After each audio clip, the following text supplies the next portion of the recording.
De retour devant la caméra de Nicolas Bedos dans Mascarade après OSS 117, alerte rouge en Afrique noire, Pierre Niney était la star devant la caméra d'Audrey Crespo-Mara pour le portrait de 7 à 8 sur TF1 ce 23 octobre 2022.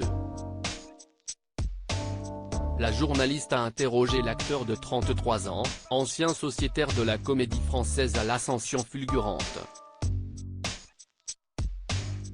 Cet acteur césarisé et papa de Lola et Billy avec Natasha Andrews semble avoir gardé les pieds sur terre, et dans la campagne où il habite désormais, malgré son succès puissant et assume sans mal son physique singulier.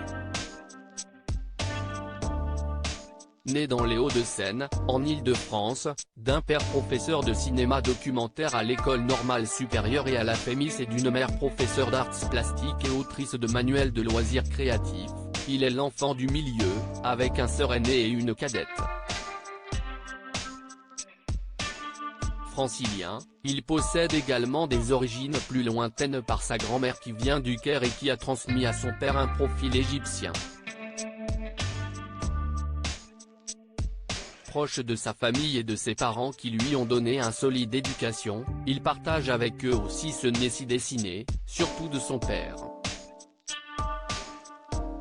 Durant l'enfance où chaque trait du visage est scruté, il n'a pas mal vécu d'avoir un physique loin des standards des éphèbes de séries américaines. Je n'aille jamais trop complexé sur mon physique. Petit, je trouvais que j'avais les oreilles décollées. Quand j'étais au collège, ça me travaillait un peu.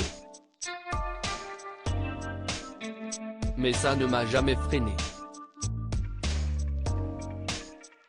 Dans la famille, on a un nez familial que je partage avec mes sœurs, ma mère, mais surtout avec mon père et ma grand-mère.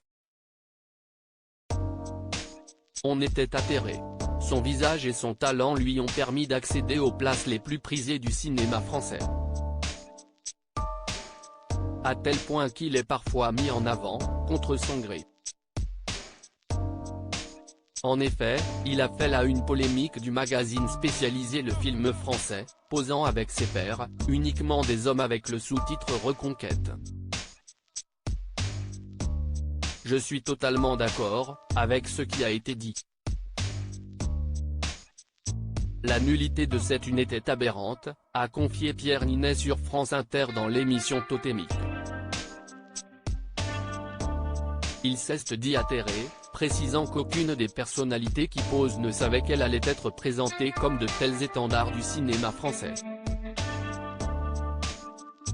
La revue a de son côté présenté ses excuses pour cette couverture 100% masculine.